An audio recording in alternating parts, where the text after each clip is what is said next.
Muy buenos días, mañanas, tardes, noches o cuando sea que estén viendo esto y bienvenidos a una nueva entrevista colaborativa en este espacio.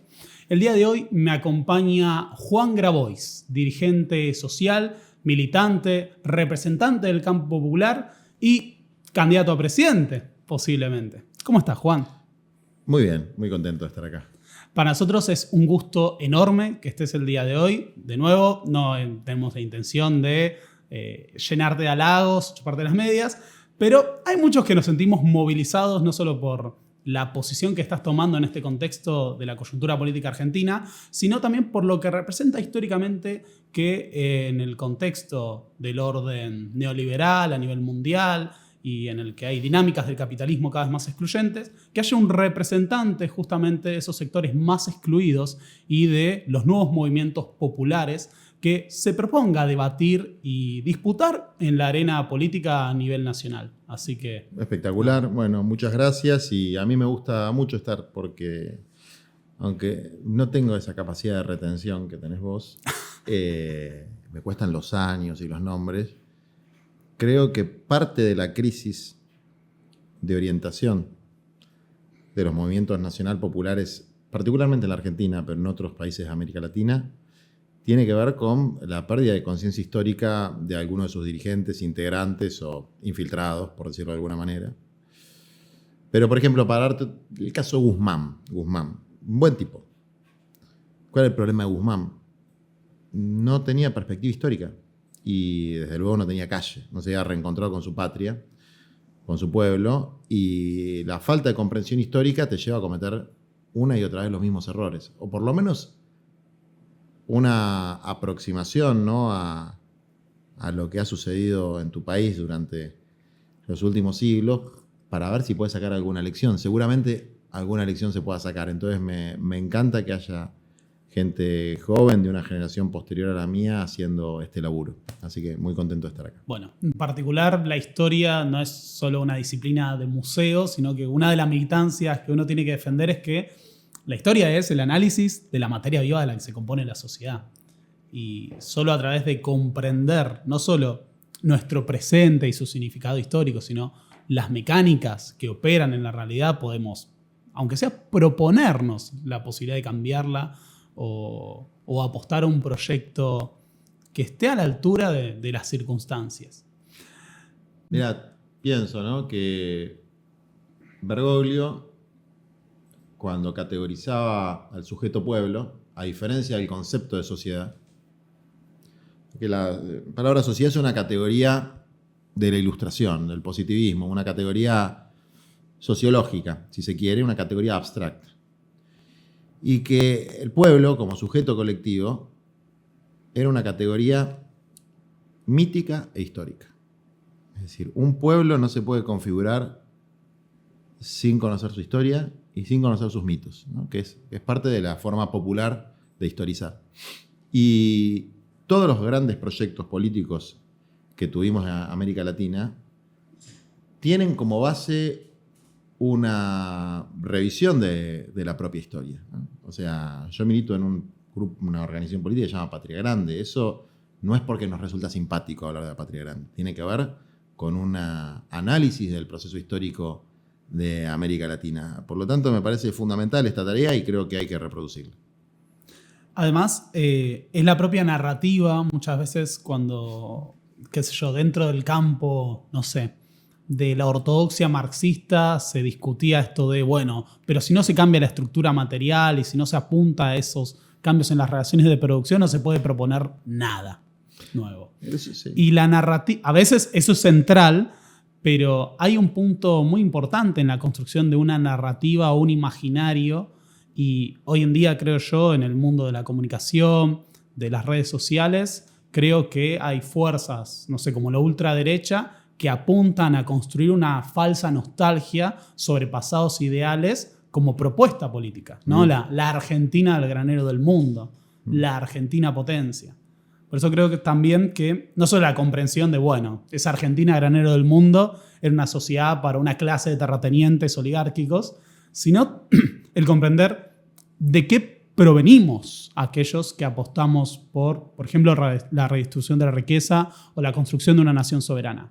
¿Cuáles son nuestros antecedentes históricos? ¿Somos, si queremos, ¿no?, un caso aislado en la historia de América Latina? ¿O somos el producto de una desigualdad estructural o una relación de dominación colonial, imperialista, que nos ha legado esta realidad?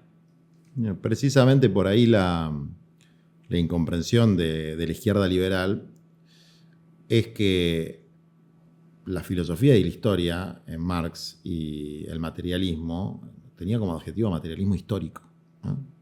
Entonces, la incomprensión de las particularidades es del marxismo barato, ¿no? El marxismo para las pymes electorales de aquí y de otros lugares del mundo.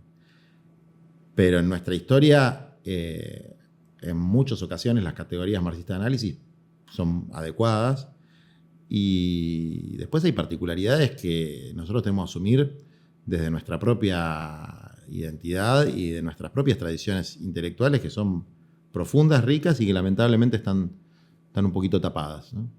Sí, hay un gran problema con que muchos de los intelectuales o de los comunicadores tratan de acercarse a la realidad argentina desde cosmovisiones o desde puntos analíticos y referentes que provienen del extranjero. Y no me quiero poner acá en la línea dura, ¿viste? De esos que rechazan todo lo que viene de afuera como coloniaje o algunos, ¿cómo era la palabra?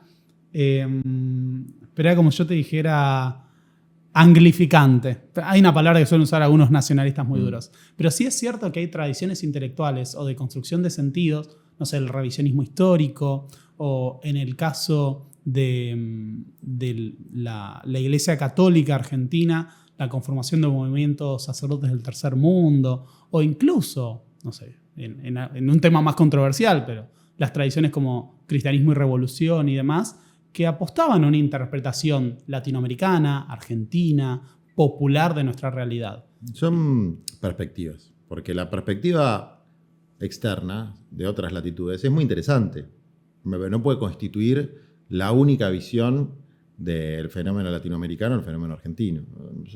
Una generación, la generación del 900, que está Ugarte, Rodó, Vasconcelos, que era la generación que redescubre, si se quiere, una tradición ibérica, iberoamericana, de cuando nuestra América era el virreinato de Perú, estábamos todos juntos en una misma unidad política, y más arriba toda la parte de México, ¿no? O sea, el área de influencia de los incas y la de los aztecas. Que eso se mantuvo durante 300, 400 años, y que después la división en decenas de unidades políticas pequeñas, bueno, fue una decisión política vinculada a los intereses, sobre todo angloamericanos, ingleses en primer lugar, que nos impidió realizar nuestro destino como protagonistas del mundo. A diferencia de lo que pasó con Estados Unidos, que lograron federar las 13 colonias y después de un proceso doloroso, constituir una potencia bioceánica, con un estado continental, que es lo que en la visión de Bolívar, en el Congreso de Panamá que fracasó, en la visión de San Martín, en la visión del general Perón, en la visión del APRA, de los grandes procesos nacionales y populares, siempre subyacó a los proyectos estratégicos. Digamos, no puede haber industrialización plena si no hay integración latinoamericana y no puede haber verdadera democracia si no existen estas dos cuestiones anteriores. Entonces, nuestro proyecto político es inescindible del proyecto de la Patria Grande, que tiene en esta generación, que fue la que hizo la reforma universitaria, que fue la que de alguna manera preparó el terreno para los grandes movimientos de cambio social que hubo en nuestros pueblos, y que toma como antecedente una tradición indoamericana, tenemos que recuperarla, ¿no? Y es un momento bastante clave, porque fíjate que el revisionismo histórico de derecha ha generado monstruosidades como que la legislatura de Mendoza declara a los mapuches pueblo no argentino. Eso es como declarar a los judíos religión no argentina. Es decir, es una monstruosidad desde el punto de vista ético. Desde luego es una monstruosidad desde el punto de vista histórico. Pero yo pensaba, qué lindo que sería recuperar un poco el espíritu de la logia Lautaro. Vos sabías que el nombre de la logia viene del Toki Lautaro, que era un gran comandante del pueblo mapuche, que siempre tuvo un espacio territorial de los dos lados de la cordillera, y como toda dinámica cultural, hubo guerras, conquistas entre las distintas tribus, comunidades, etc., y fue cambiando. Pero el nombre de la logia libertadora de América Latina, que no era masónica, era un grupo católico y latinoamericanista, americano, decían en ese momento. Integrado por San Martín, como uno Integrado de por sus San principales Martín. líderes. Es importante Integrado por centrar San Martín. esto cuando digan que los mapuches no son argentinos. Tenía el nombre de un mapuche, de un comandante mapuche, o sea que está en el origen de nuestra patria. Está integrado la tradición del pueblo mapuche. Entonces, son brutos, además de malos, son brutos. Bueno, sabés que sobre eso un comentario que capaz no te llegó, pero se firmó una solicitada con montones de historiadores de nivel nacional en Argentina. Sí. Por ejemplo, estaban promoviendo Ezequiel Adamowski, que es un historiador que es historia de las clases populares y demás. Y hay un consenso mayoritario de que lo que se planteó en la legislatura de Mendoza es una aberración histórica y que son solo un grupo, un par de historiadores que salieron a dar este apoyo. Y el aval, entre comillas, desde la historia. Sí. Y tenés una enorme mayoría que repudia totalmente eso. Sí, pero aún suponiendo que tuviera algún basamento histórico, hay un problema histórico, desde luego, que es de ignorancia absoluta, pero además está ultra documentado que antes de la creación del Estado-Nación Argentina ya había vínculos con el pueblo mapuche, el más puro, si se quiere, y que después el pueblo mapuche tehuelche se fue fusionando. Pero más allá de eso, que es, si se quiere, discutible, como todo en historia, la inmoralidad de plantear que hay un pueblo originario no argentino es inmoral, ¿no? Es decir, es deshumanizante, es deshumanizar. Y es la vieja tradición de la oligarquía liberal anticlerical, particularmente, ¿no? De la época sarmientina, de la civilización y barbarie. Pienso que Sarmiento tiene cosas muy valiosas para mí, que trajo a nuestro pueblo cosas muy valiosas, entre ellas la educación pública, que desde luego no era una característica de las tradiciones indoamericanas, pero que fue un buen aporte. Pero esta idea de que existe una barbarie constituida por los pobres, por los indios y por el oscurantismo cristiano, bueno, también es un problema del pensamiento ilustrado de factura extranjera que no puede aceptar, por lo menos vamos a decir, los últimos 1500 años de historia de este lugar del planeta, ¿no? Bueno, dentro de ese punto de vista yo quería retomar una cuestión que vos planteabas, la de la patria grande y el tema originario, porque no es casualidad que cuando San Martín se pone a la cabeza de ese proceso de liberar el cono sur con la campaña de los Andes, avanza sobre Perú. Y otro proyecto que también tenía Belgrano, que era el de la monarquía incaica, se inscribían en una tradición muy clara. El Estado Inca había sido el Estado que aglutinaba todos esos espacios. Y a futuro había que construir una gran nación latinoamericana. Y ese Congreso de Panamá, que se efectúa en la década del 20 y que se proponía para construir la patria grande, acá fue repudiado por un representante del liberalismo histórico argentino, que fue Rivadavia. Claro. O sea, no es solo que ese fenómeno de la construcción de la patria grande siempre existió y se abrazaba esa tradición originaria, mestiza. Estas declaraciones de que, bueno, los gauchos eran los mejores combatientes, dice San Martín cuando ve el ejército de Güemes. Sino que también siempre existió esa oposición de parte de esos sectores de las clases dominantes a la integración americana. Cuando Francia invade México en la década del 60, Mitre rechaza formar un frente unido americano contra esa invasión, diciendo que la Argentina era una nación que se parecía mucho más a Europa. Bueno, ese es como el pecado original de nuestro país, que es, si se quiere, haber sido a la punta de lanza de la fragmentación del continente. De nuestro país no, de los Rivadavia. Artigas, en cambio, tenía un proyecto unificador latinoamericanista y socialmente revolucionario. Que hablar de algo socialmente revolucionario en esa época no es ni más ni menos que hablar de un proceso de democratización. Es decir, cuando hoy planteas la reforma agraria y parece que estás promoviendo una socialización colectiva al estilo soviético, también es un problema histórico. Es decir, acá lo que sucedió fue lo contrario a lo que sucedió en Estados Unidos, donde se pudo desarrollar la pequeña propiedad agraria frente a los latifundios del sur. O sea, acá ganó el sur, para decirlo de alguna manera. Ganó el sur esclavista. Lo que pasa es que el sur esclavista acá usaba perfume francés.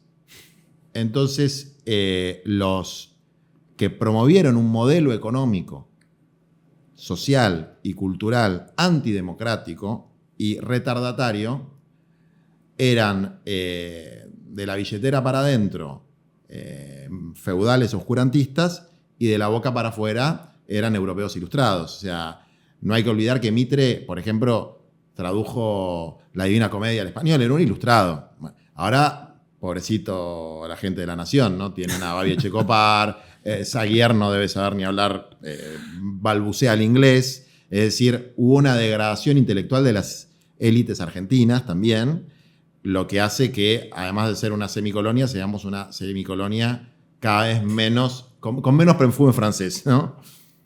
Bueno, es otra característica de lo que está pasando, que también abre las puertas para que haya una recuperación, si se quiere, de procesos de irradiación intelectual de los movimientos nacional populares, desde el campo popular, que de alguna manera fue perdiendo, creo, en los últimos años, fue perdiendo, por lo menos en los últimos 7 años, su capacidad de interpelar desde una narrativa que recupere las ideas fundacionales de patria grande, de justicia social, de lucha antioligárquica, de distribución de la riqueza, de cambio de modelo productivo. Lo fue perdiendo, digamos, un poco por sus propios vicios y pecados y un poco por el avance de formas actualizadas del neoliberalismo, como las que representa Milei, si se quiere, con la novedad de que lo hace de una manera muy inteligente o, si se quiere, o genuina, ¿no? Desde este enojo,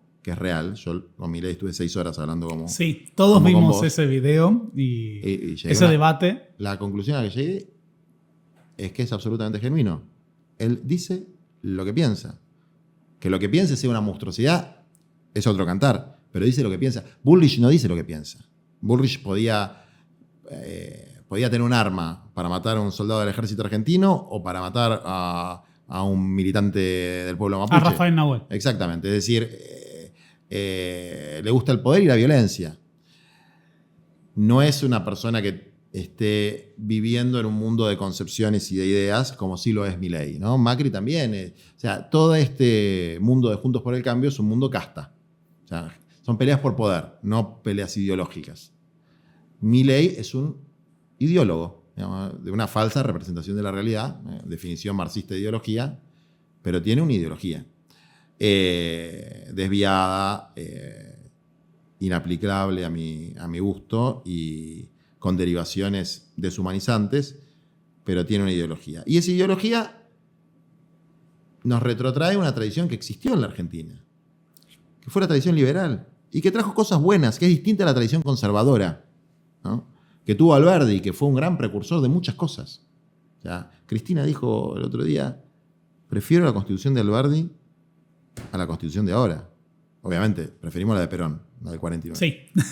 Pero la verdad que comparado con la de ahora... Incluso los no peronistas preferimos la... Pero era una Constitución, la de Alberdi, que era un proyecto de país. Ahora tenemos totalmente... No solamente estamos fragmentados como América Latina, sino que estamos feudalizados como país bajo la falsa bandera de un falso federalismo, pero que entonces tenemos un mafioso como Gerardo Morales manejando el litio de la Argentina. Entonces, todo este tipo de cosas son cosas que si recuperamos una perspectiva histórica las vamos a poder ver con otro cristal.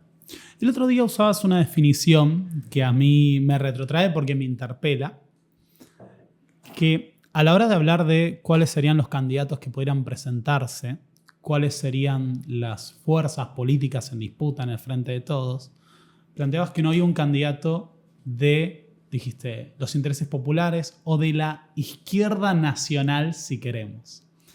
Y acá hubo un fenómeno en los 60, en los 70, de una llamada izquierda nacional con Hernández Arrey, Abelardo Ramos, si queremos con la figura de Puiggrós, que interpelaron al marxismo desde una perspectiva latinoamericana y adaptando esa visión argentina.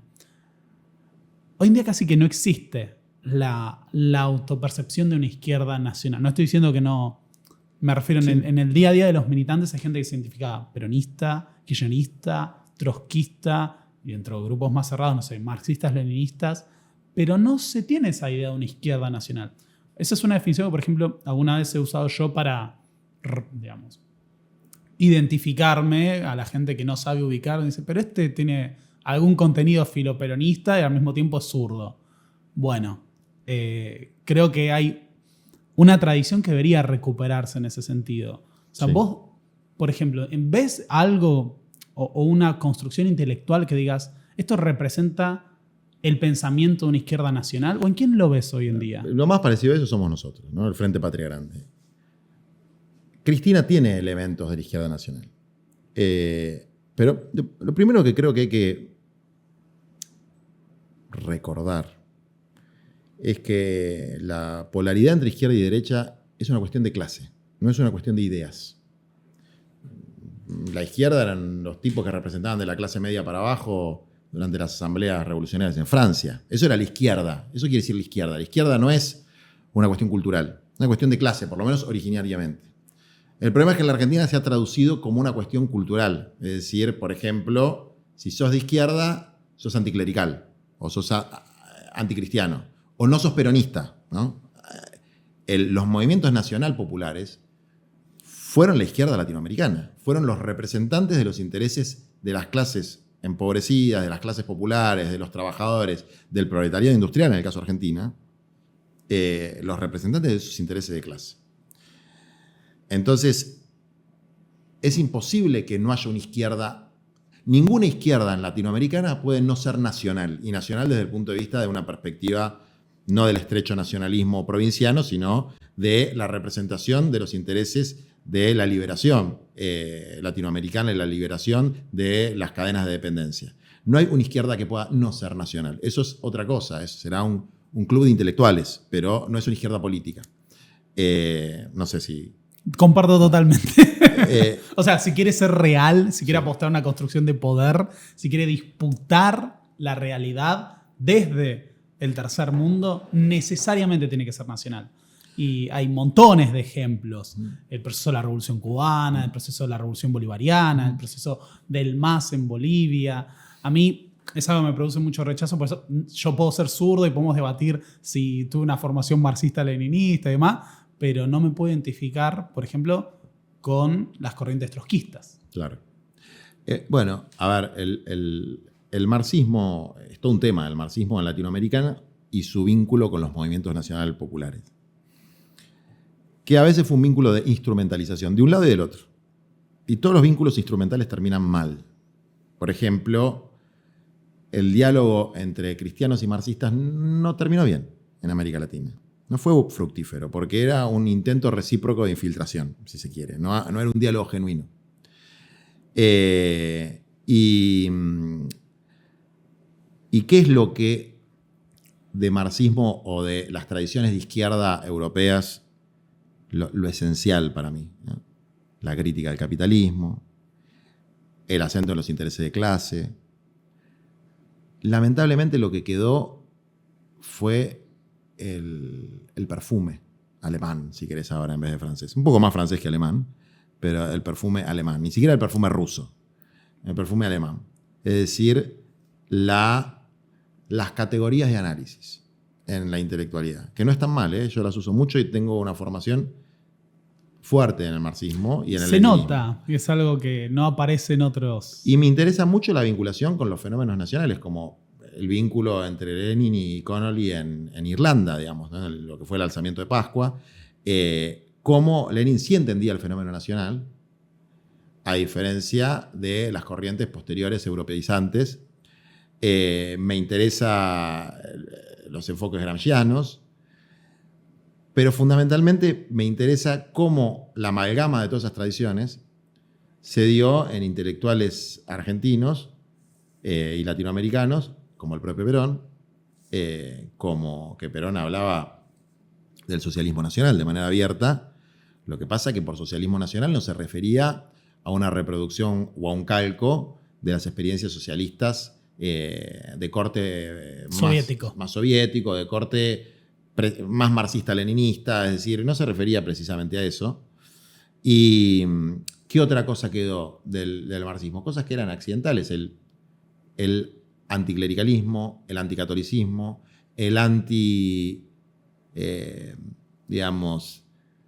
populismo, ¿no? El ver a los movimientos nacional populares con una categoría que al día de hoy hay gente que la sigue usando, digo, estás atrasando mucho el debate, que es el de bonapartismo. Bueno, la idea del bonapartismo, la idea de la vanguardia iluminada, porque ningún partido trotskista ha abandonado la idea de la vanguardia.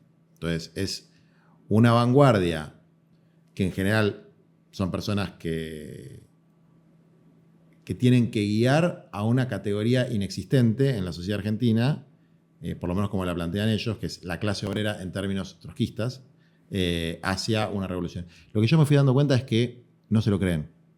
Es decir, vos le preguntás a cualquier dirigente trotskista o de los partidos de izquierda liberal, ¿ustedes van a hacer una revolución?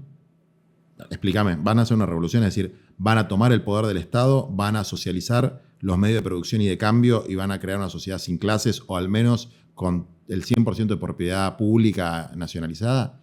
Sí, porque el programa de la transición. Te miran, digamos. Es decir, ni siquiera está en su horizonte real generar transformaciones conforme a su programa. Es propagandismo abstracto y pyme electoral. Más allá de gente extraordinaria que hay, como mi abogada Miriam Bregman, que es una gran abogada, una gran defensora de derechos humanos, pero que por lo menos yo no creo que esté planteando su partido ni el espacio que representa un proyecto para los trabajadores y los humildes en la Argentina, que ni siquiera ellos se lo crean, porque si se lo creyeran y fueran consecuentes con eso, bueno, uno puede estar de acuerdo o en contra, pero yo no veo que hay un planteo realista. Cuando nosotros hablamos de la agenda de tierra, techo y trabajo, y nosotros decimos, se puede hacer que cada familia tenga un lote en la Argentina, un lote de 500 metros cuadrados, 250 en algunas zonas más urbanas. Y yo estoy absolutamente convencido de que se puede hacer y te puedo explicar cómo se puede hacer, en qué lugares se puede hacer y por qué a 30 kilómetros de donde vive actualmente cada persona podría tener un lote pagándolo por un 10% de su salario, una cuota muy baja, y construir su casita de a poquito. Digamos, yo lo puedo explicar a eso y eso le transforma la vida a millones de personas. Yo puedo explicar cómo podemos construir una economía plural donde todo el mundo tenga el acceso a un puesto de trabajo que garantice por lo menos la canasta alimentaria, digamos, por lo menos el salario mínimo vital y móvil. Lo puedo explicar. Yo puedo explicar cómo podemos hacer una reforma agraria ayornada a los tiempos que corren para que no haya ningún campesino ni pequeño productor sin tierra y que podamos garantizar la provisión de alimentos a los centros urbanos y tratar de revertir un poco esta corriente de migración interna que sigue expulsando a la familia rural, sigue expulsando a los pequeños pueblos, sigue expulsando a los campesinos. Yo puedo explicar cómo podemos hacer un esquema similar al de YPF para el litio, puedo explicar cómo podemos tener una estrategia nacional que no sea una fuga constante de materia prima o de riquezas ictícolas. Es decir, es un programa realizable en muchos de sus aspectos. Concreto. Concreto. A mí nadie me explica, porque por ahí si me lo explican me convencen, cómo se va a realizar la socialización absoluta de los medios de producción en la Argentina. Entonces, es una engañapichanga. Es una engañapichanga. Hay muchas engañapichangas. A mí no me gusta la manipulación. Es decir, engañar a alguien para conseguir un objetivo que no es el objetivo explícito que vos estás planteando. Detesto la manipulación. Entonces, me parece que ha hecho mucho daño en la historia argentina la manipulación. Es decir, que estás peleando por algo y en realidad estar peleando por otra cosa. Y hoy hay mucha manipulación en la Argentina. Parte de mi discusión, para llevarlo a otro plano, con los compañeros que plantean que no se puede hablar de candidaturas hasta levantar la proscripción de Cristina, es que esa es una estrategia de manipulación. Porque ¿qué quiere levantar la proscripción de Cristina? ¿Quién quiere decir levantar la proscripción de Cristina? En términos prácticos, ¿qué quiere decir eso? ¿Que renuncien los 4 miembros de la Corte Suprema? No veo que haya ninguna estrategia para eso. Nadie me planteó a mí ni a mi espacio una estrategia para destituir a los 4 integrantes de la Corte Suprema, que eso podría ser... Igual estuvo el pedido de juicio, Sí, pero que eso, no va a pasar. Pero ni siquiera hay una militancia muy activa. No, tampoco. Hoy tenemos una movilización que vamos a ir todos, pero es una engaña pichanga para ir estirando los plazos y beneficiar a uno u otro de los candidatos que están en boga. Particularmente yo creo que es una estrategia que beneficia a un tipo que viene de una tradición absolutamente antagónica con la Nacional Popular, que es Sergio Massa, que es un hombre explícitamente asociado a los intereses norteamericanos, junto con Rodríguez Larreta, constituyen la ancha avenida del medio, que todos los 4 de julio se da cita en la Embajada de Estados Unidos. Entonces, y que tiene una estrategia geopolítica para la Argentina, que quieren ser el patrio trasero explícitamente y quieren tener con los norteamericanos una relación de subordinación en términos de lo que yo llamo el nuevo ALCA, ¿no? Agua, litio, combustibles y alimentos. Es decir, es una nueva estrategia como la que Bush tuvo en 2005, que logramos derrotarla como pueblos, con el liderazgo de Chávez, con Néstor Kirchner en ese momento, con Evo que estaba emergiendo, con Lula. Bueno, se derrotó la idea del área de libre comercio de las Américas, se empezó a transitar un camino de reconstrucción de la patria grande y eso fue brutalmente cortado, insisto. En la década del 2010. Exactamente. Entonces, ¿quiénes eran los promotores de ese nuevo ALCA? Bueno, claramente es lo que representa en términos políticos Larreta o Massa, que hay que decir a su favor, son centroderechas democráticas, es decir, no son centroderechas que tienen fascistizantes, frente a Bullrich, que es una derecha fascistizante, y lo de Milei, que es bastante difícil de categorizar y que yo creo que hay que ser, voy a decir una palabra que por ahí No, acá no va a ser políticamente incorrecto porque nadie... Hay que ser respetuoso con el fenómeno. Porque ese es un fenómeno que interpela a nuestro pueblo, hay que ser respetuoso con el fenómeno. Es decir, como decía Spinoza, no hay que indignarse ni enojarse, hay que comprender. Y tratar de comprender el fenómeno sin subestimar a la gente y decir, che, la gente es pelotuda, que quiere que gane este tipo, que la va a hacer cagar de hambre, que le va a sacar el Estado. La gente no es pelotuda. Por ahí hay que escuchar un poco lo que dice el tipo, ¿no? Cuando el tipo dice dolarizar, está diciendo algo que es bastante comprensible para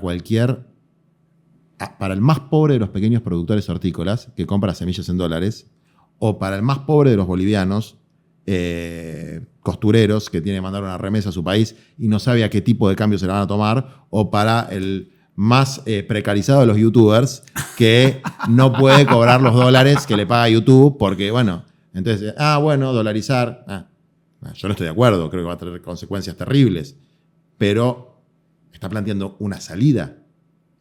Entonces, quien no puede plantear una salida, está planteando una salida sobre la base del fracaso de este tobogán que hace 7 años por lo menos que va bajando en la vida de la gente, y aparece uno que plantea una salida, que son ideas osadas. Bueno, son ideas equivocadas para mí, son ideas que llevan a una derrota, pero que uno no puede subestimar como si tuviera la verdad revelada. Por la potencia que tienen no solo para movilizar, sí, sino para además vehiculizar algo que vos planteaste. Vi tu entrevista con Navarro. Veo casi todas tus entrevistas, si no todas. Que es que vos lo que planteás es lo siguiente. Milei habla y está enojado. Y eso que vos decías antes. Está convencido de lo que está diciendo. Totalmente. Y algo que está faltando en el campo popular o en los representantes, dirigentes de ese campo popular, es el enojo. Pero, más de la mitad de los chicos en Argentina son pobres. Sí. No puede ser una realidad que nos conforme. Pero, a ver, la dirigencia política en nuestro campo está aburguesada. Está absolutamente cómoda con su lugar. Y te diría, yo no veo enojo ni con la situación social que a cualquier peronista, a cualquier autopercibido de izquierda le tendría que indignar profundamente. No veo enojo. Tampoco veo enojo con la persecución a Cristina. Veo como una suerte de actitud quejosa. Un lloriqueo cansino. No veo enojo. No, así no se defiende a una jefa política. Por lo menos desde mi punto de vista. Es decir, Y no estoy descalificando a los compañeros, estoy criticando, haciendo una crítica a la conducción táctica de ese espacio, ¿no? Porque no creo que haya cumplido los objetivos, ni siquiera que se haya planteado correctamente los objetivos.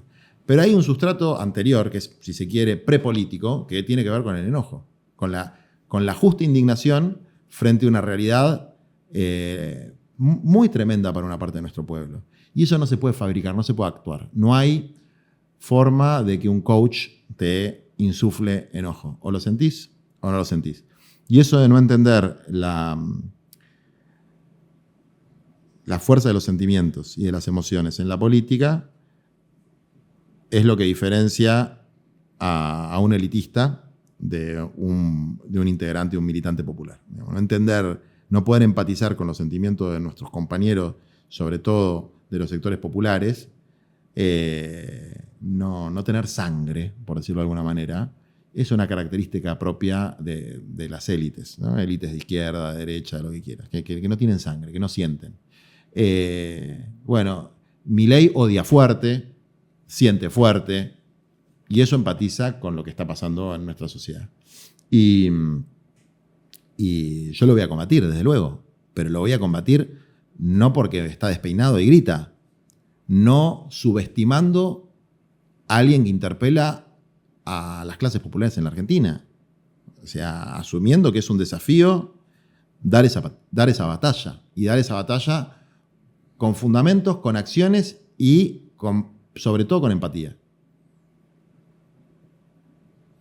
¿Vos crees que es posible, yo un poco puedo adelantar tu respuesta, que es posible que ese enojo o ese descontento de la población se traduzca en la élite política sin un recambio? No, imposible. Imposible. O sea, acá hay algo que hay que... No sé si la palabra es de construir, destruir, renovar, no sé. Hay que buscarle una palabra correcta, ¿no? Un trasvasamiento generacional, una actualización teórica y doctrinaria, pero hay algo de este aburguesamiento y esta asimilación con la realidad existente que no va. El otro día Alberto, en una entrevista con Rebord, no la vi toda, pero hizo una definición de la política que es la antítesis de lo que nosotros concebimos como política. Él dijo, la política es la administración de la realidad. Es una definición fulera, es decir... De hecho, no te quiero interrumpir, pero cuando se da el golpe contra Arturo Illia, los intelectuales liberales que defendían la dictadura de Onganía decían, hay que reemplazar la política por la administración. Bueno, es el credo neoliberal, es la tecnocracia. Es reemplazar al ser humano por algo que nadie sabe muy bien qué es, por un administrador, ¿no?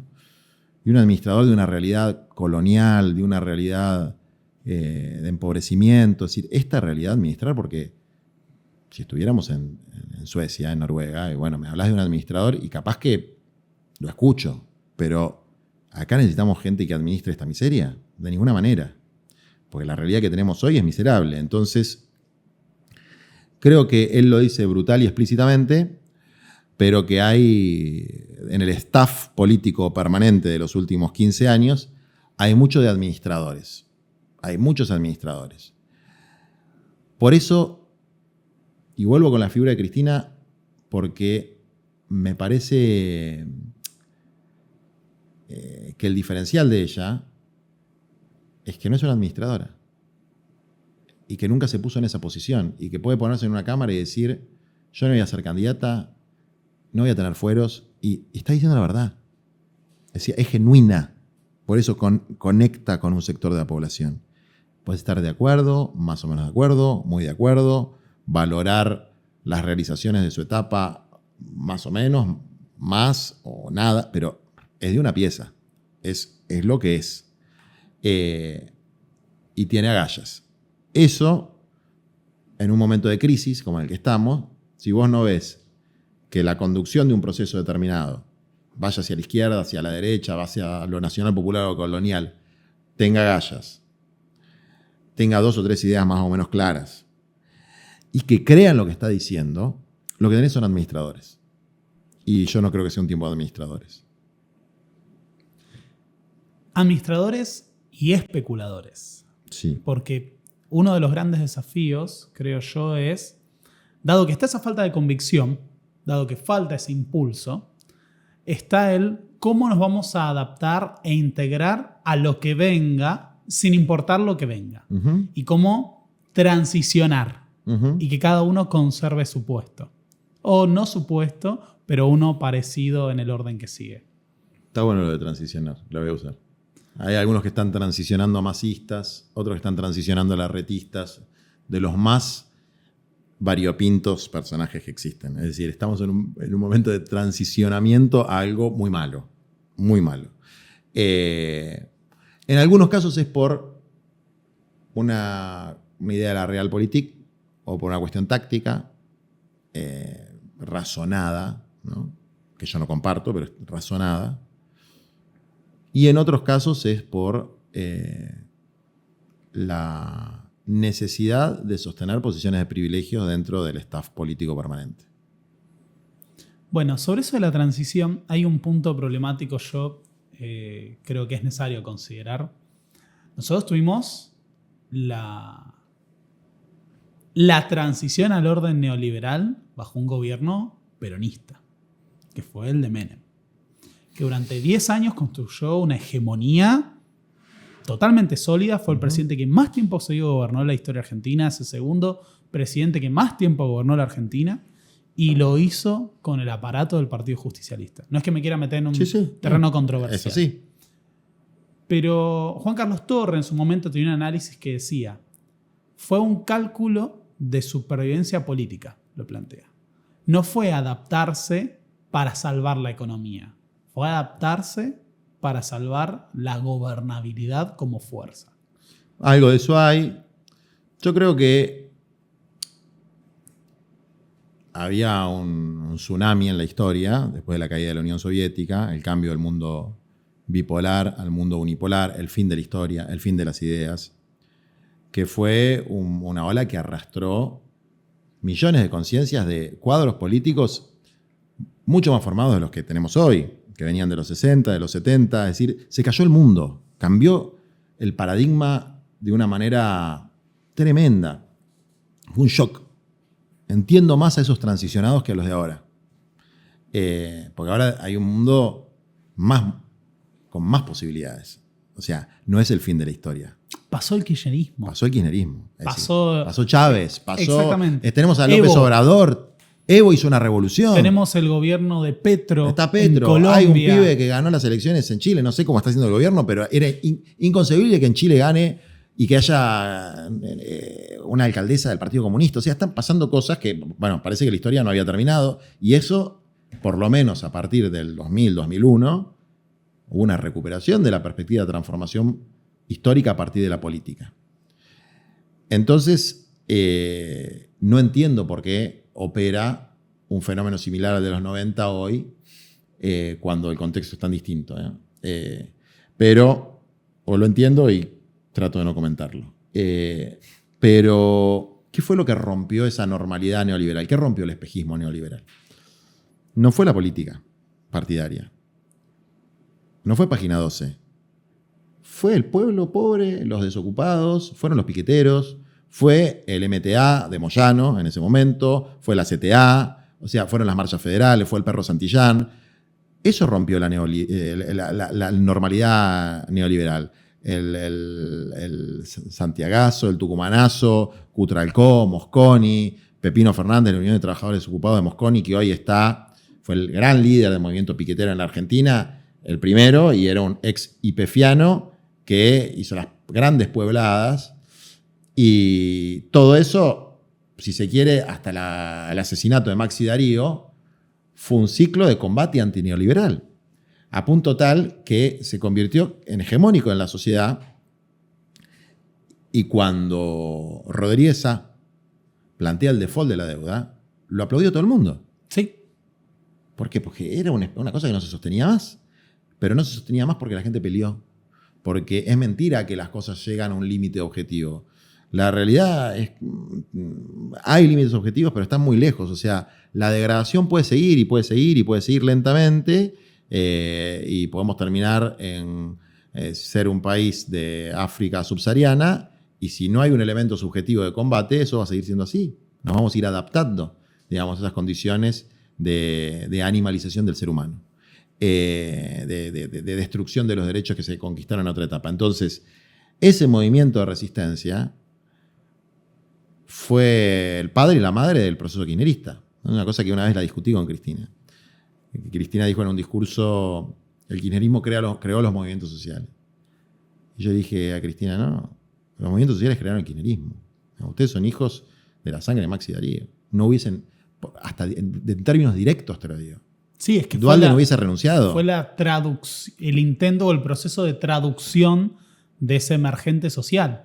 Hay algo de eso, pero ponele que eso sea una correcta y legítima intelectualización de lo que estoy diciendo. Correcta, pues yo creo que fue el intento de traducción de ese proceso. No, hay un elemento muy concreto. El gobierno de la Rúa. Se va con un tendal. Y el gobierno de Duhalde fueron gobiernos que volteó el movimiento popular. Uno por neoliberal y cabalista, y el otro por represor y antipobre en términos de antimovimientos sociales. Esos dos gobiernos se fueron por la lucha de los movimientos. ¿Y qué vino después de Duhalde? Vino Kirchner. O sea, de manera totalmente lineal, sin los movimientos sociales, sin la lucha de los movimientos populares, no hubiese existido ese proceso de avance y ampliación de derechos en Argentina, digamos. Y a mayor profundidad en la capacidad organizativa del pueblo, en su disposición a pelear por sus derechos, el reflejo en la superestructura política, para ponerlo en términos marxistas, el reflejo en la superestructura política de esa lucha de los sectores sociales va a ser más profundo.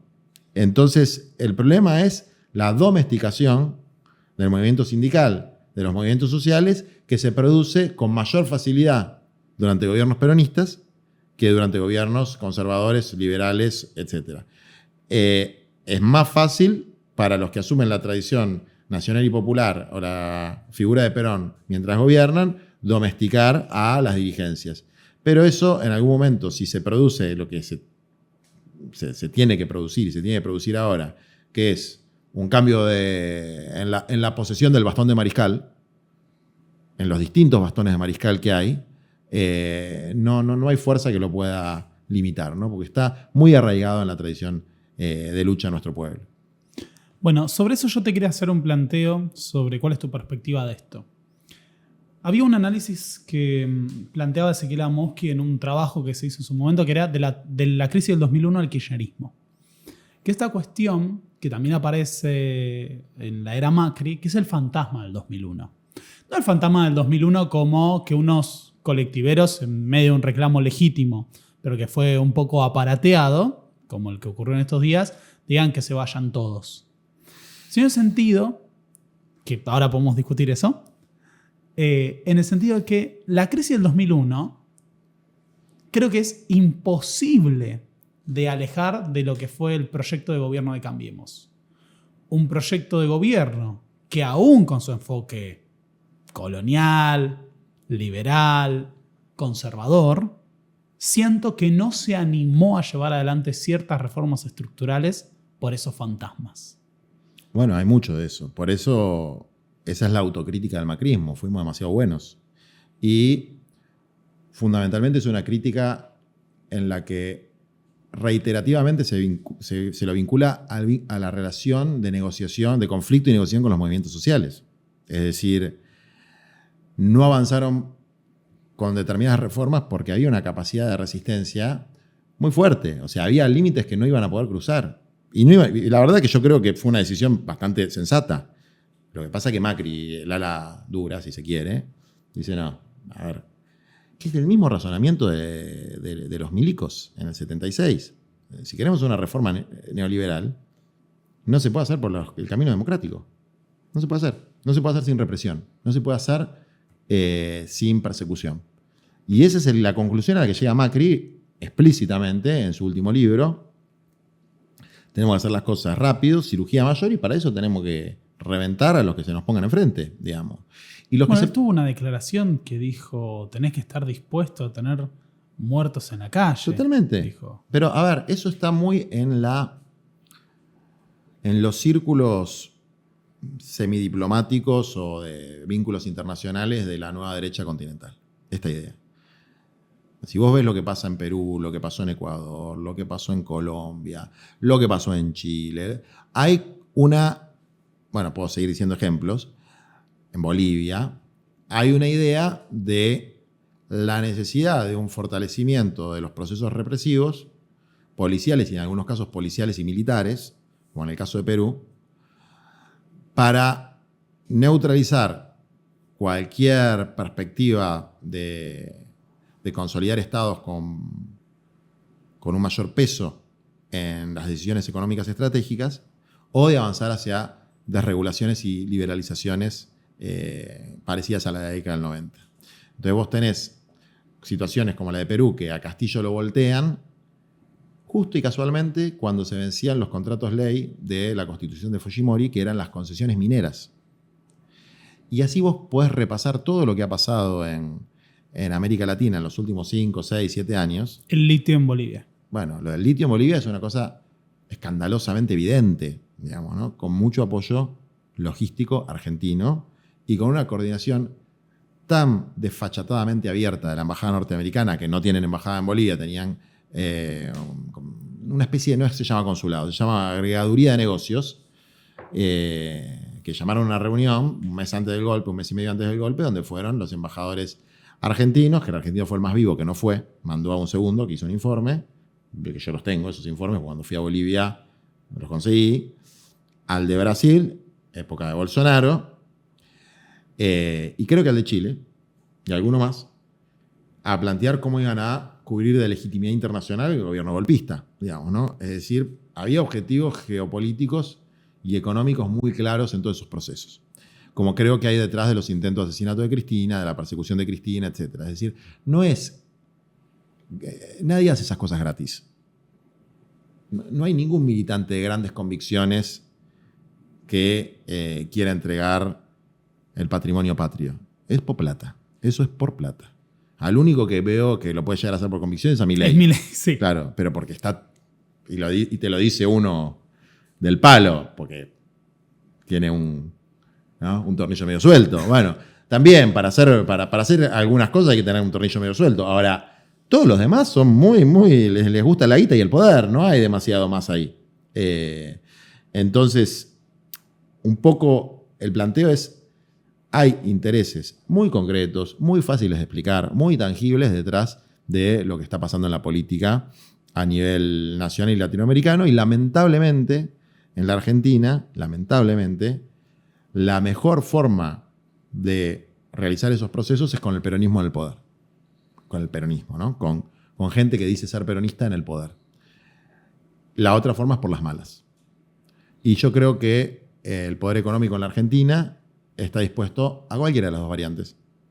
Por las buenas o por las malas. Y que por lo tanto lo que va a venir, salvo que ganemos en las elecciones nuestro cuadrante político, donde hasta ahora el único candidato soy yo, cosa que es posible, pero improbable, lo que va a venir va a ser muy difícil.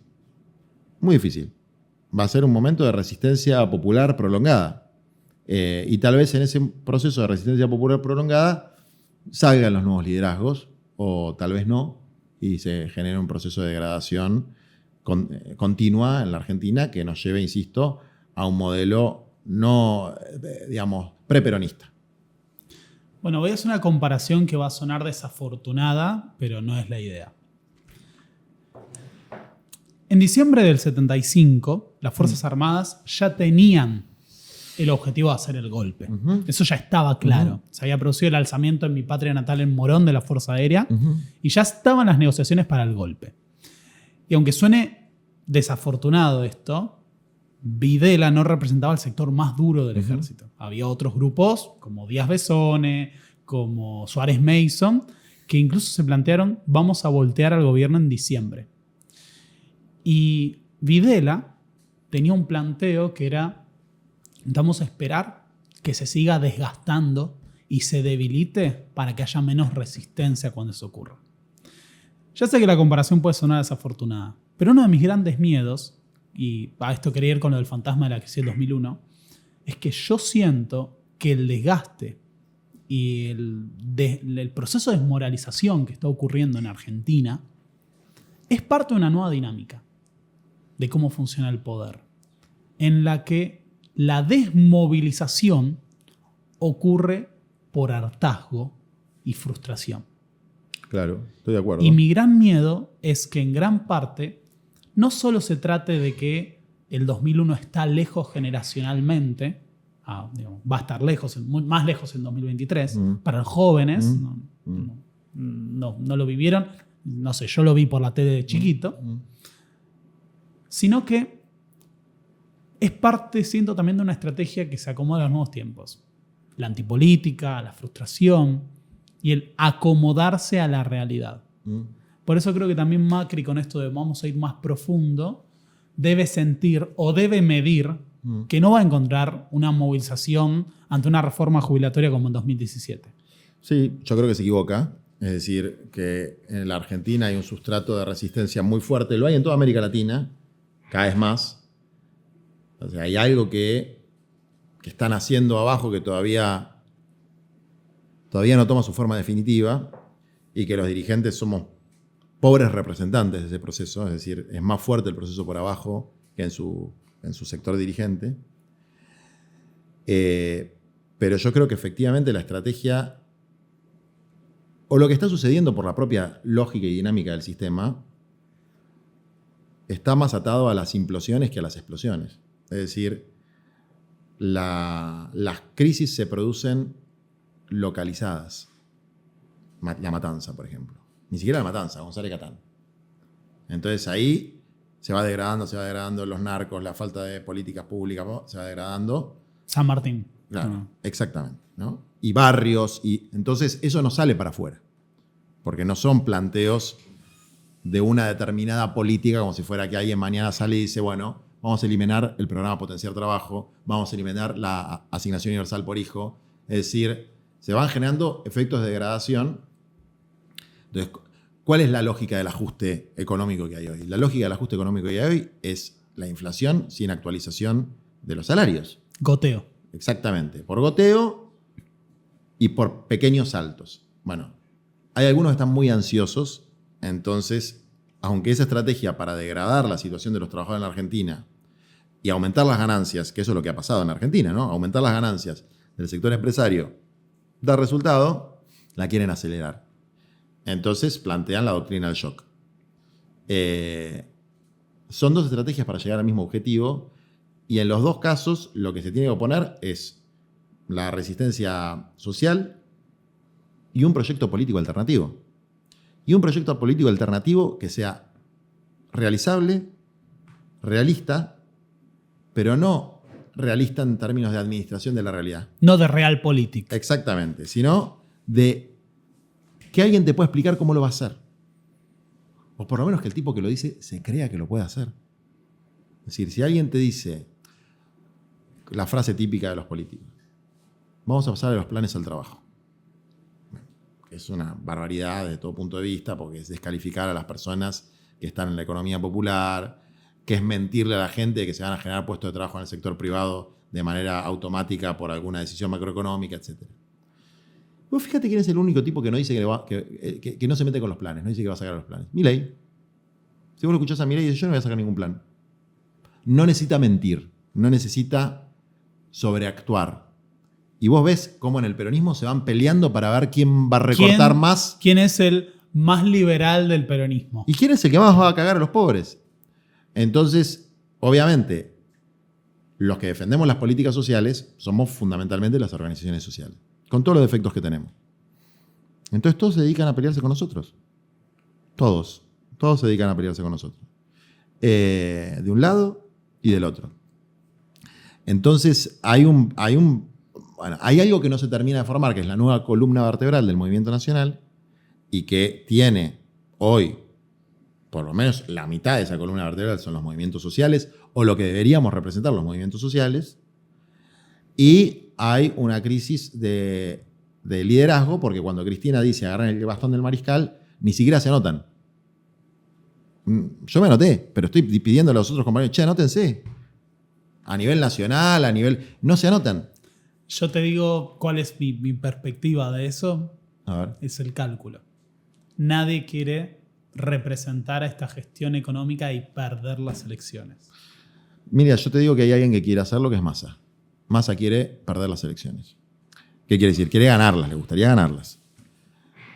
Pero hay una idea, para mí, totalmente equivocada. O sea, acá Cristina en el año 2019 armó una estrategia que fue absolutamente exitosa desde el punto de vista electoral y que fue desastrosa desde el punto de vista de lo que pasó después. Hay distintas interpretaciones de por qué.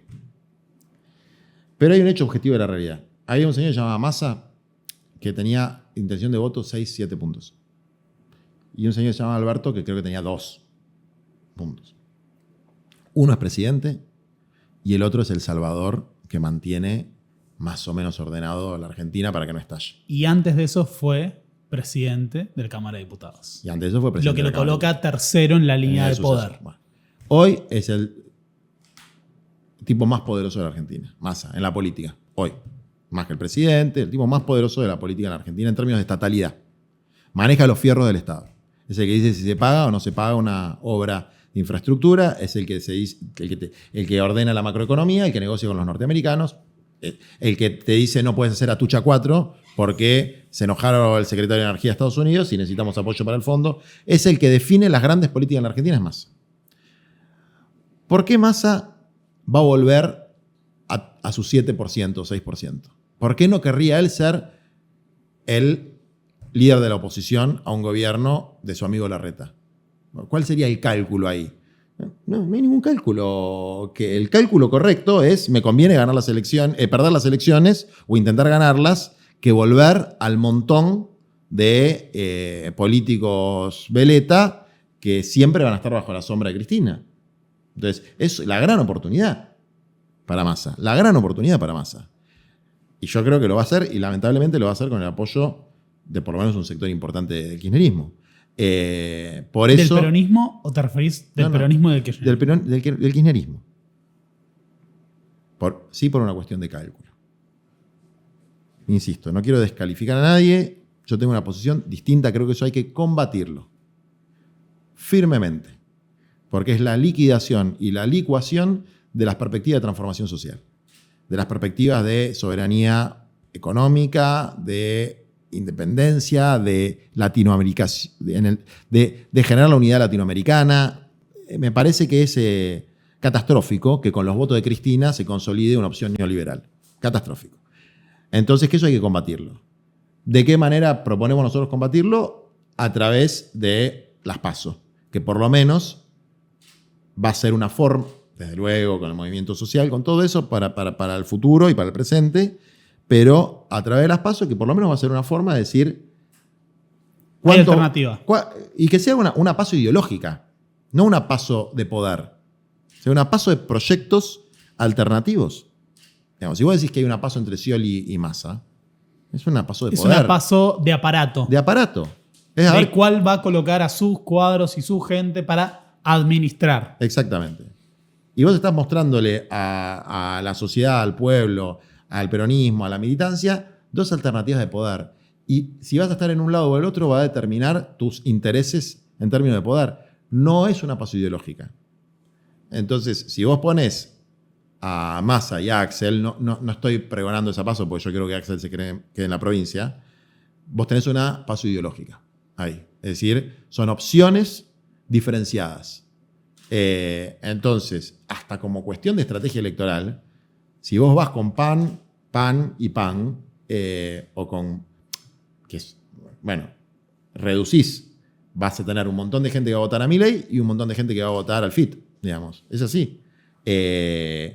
Y se pierde la elección, porque se dispersa el voto y va a ganar Cambiemos, digamos. Pues esa idea de que va a ganar Milei, yo no la comparto. ¿Qué es lo que pasa? Sí, eso yo creo que están dibujando muchísimo. Yo no lo comparto. No puede ganar un balotaje. No hay chance de que sea tercero, para mí. No. Perdón, de que sea segundo. No, para mí tiene chances de ser segundo, ojo.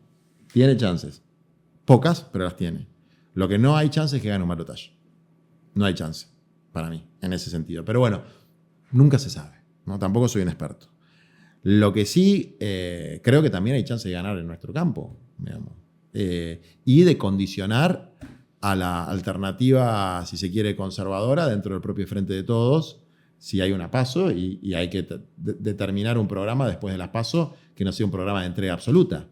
Entonces, pero en cualquier caso hay que luchar. Digamos, no nos podemos resignar a que la hegemonía del campo nacional y popular este año la tengan sectores de centro conservador, neoliberales, absolutamente alineados con los intereses norteamericanos, serviles a los planteos del Fondo Monetario Internacional. No podemos resignarnos a eso. Un último detalle. Una última, pero por una cuestión... 10 años de Francisco. 10 años de Francisco. El primer papa no europeo de la historia es argentino. Un detalle, no es un detalle, es un cambio absoluto.